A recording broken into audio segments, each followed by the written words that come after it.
இப்போ நான் தமிழ்நாட்டில் இருக்கிறேன். நாளைக்கு டெல்லிக்கு போகிறேன். அங்கே போய் ஹிந்தி ஹிந்தி தானே பேசுகிறாங்க. அவங்க போய் நான் இங்கிலீஷ் கேட்டால் இங்கிலீஷ் தெரியாது. அப்போ நான் இந்த மொழியை கற்றுத்தானே ஆகணும். அது நல்லது தானே. இதை கவர்மெண்ட் ஸ்கூல் இப்போ பணக்கார விட்டு எதுக்கு போகிறேன்? சிபிஎஸ்சிக்குள்ள எதிர்க்கு எல்லாமே அதானே இருக்குது.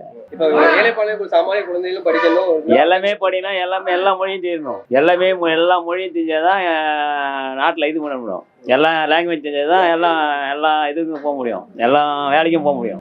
அதானே இது. இந்தியாவின் மொழி ஹிந்தி தானே. அது கற்றுக்கிறது தப்பு கிடையாது. அது ஒன்றே இது கிடையாது. தமிழ் இப்போ இங்கிலீஷ் அங்கே தெரியும்.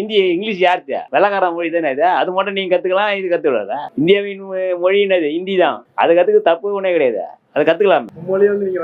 மும்மொழியும் கண்டிப்பாக வர வைக்கலாம். அது ஒன்றும் தப்பு கிடையாது. விஜய் சொல்றாருல, அவங்க ஸ்கூல்லே தான் சிபிஎஸ் ஸ்கூல் கத்துறாருல, அது அவர் கத்துறா அவர் எதிர்ப்பு தெரியுறாருல, அது தப்பு தெரியாது. என் பையனும் அதான் சிபிஎஸ் தான் படிக்கிறான். அந்த ஸ்கூல்ல ஹிந்தி தானே இருக்குது. ஹிந்தி தான் படிக்கிறாங்க. அதெல்லாம் தப்பு கிடையாது. நாங்க வரவே இருக்கிறோம். அவ்வளவுதான். இல்ல பணக்கார வீட்டு பிள்ளை இருந்தா பணம் இருந்தா படிக்கலாம். இல்ல பணம் தான் படிக்கிறாங்க. நான் ஏன் சுத்தமா நான் வந்து ஹவுஸ் கீப்பிங் வேலை செய்யறேன். என் பையன் அங்கே தான் படிக்கிறான். அவனா படிச்சு அவன் எல்லா மொழியும் படிச்சு தானே.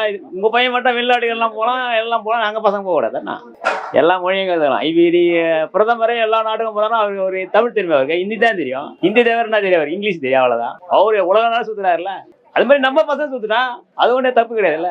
அவ்வளவுதான். இப்போ நான் தமிழ்நாட்டில் இருக்கிறேன். நாளைக்கு டெல்லிக்கு போறேன். அங்கே போய் ஹிந்தி தானே பேசுறாங்க. அவங்க போய் நான் இங்கிலீஷ் கேட்டால் இங்கிலீஷ் தெரியாது. அப்போ நான் இந்த மொழியை கற்றுத்தானே ஆகணும். அது நல்லது தானே. இதை கவர்மெண்ட் ஸ்கூல் இப்போ பணக்கார விட்டு எதுக்கு போகிறேன்? சிபிஎஸ்சிக்குள்ள எதிர்க்கு எல்லாமே அதானே இருக்குது.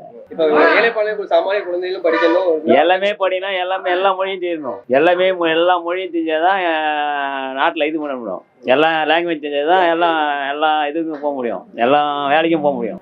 அதானே இது. இந்தியாவின் மொழி ஹிந்தி தானே. அது கற்றுக்கிறது தப்பு கிடையாது. அது ஒன்றே இது கிடையாது. தமிழ் இப்போ இங்கிலீஷ் அங்கே தெரியும். இங்கிலீஷ் யாருக்கு வெள்ளக்கார மொழி தானே இது. அது மட்டும் நீங்கள் கற்றுக்கலாம். இது கற்றுக்கூடாதா? இந்தியாவின் மொழின்னது ஹிந்தி தான். அது கற்றுக்கிறது தப்பு ஒன்றே கிடையாது. அது கற்றுக்கலாம். மும்மொழியும் கண்டிப்பாக வர வைக்கலாம். அது ஒன்றும் தப்பு கிடையாது. விஜய் சொல்றாருல, அவங்க ஸ்கூல்லே தான் சிபிஎஸ் ஸ்கூல் கத்துறாருல, அது அவர் கத்துறா அவர் எதிர்ப்பு தெரியுறாருல, அது தப்பு தெரியாது. என் பையனும் அதான் சிபிஎஸ் தான் படிக்கிறான். அந்த ஸ்கூல்ல ஹிந்தி தானே இருக்குது. ஹிந்தி தான் படிக்கிறாங்க. அதெல்லாம் தப்பு கிடையாது. நாங்க வரவே இருக்கிறோம். அவ்வளவுதான். இல்ல பணக்கார வீட்டு பிள்ளை இருந்தா பணம் இருந்தா படிக்கலாம். இல்ல பணம் தான் படிக்கிறாங்க. நான் ஏன் சுத்தமா நான் வந்து ஹவுஸ் கீப்பிங் வேலை செய்யறேன். என் பையன் அங்கே தான் படிக்கிறான். அவனா படிச்சு அவன் எல்லா மொழியும் படிச்சு தானே. உங்க பையன் மட்டும் வெளிநாட்டுகள்லாம் போகலாம். நாங்க பசங்க போக கூடாதுன்னா எல்லா மொழியும் கற்றுக்கலாம். இப்படி பிரதமரே எல்லா நாட்டுக்கும் போறாலும் அவருக்கு ஒரு தமிழ் தெரியும். அவருக்கு ஹிந்தி தான் தெரியும். ஹிந்தி தவிர என்ன தெரியும்? அவர் இங்கிலீஷ் தெரியும். அவ்வளவுதான். அவரு உலக நாள் சுத்துறாருல, அது மாதிரி நம்ம பசங்க சுத்துனா அது ஒன்றே தப்பு கிடையாதுல்ல. அவ்வளவுதான்.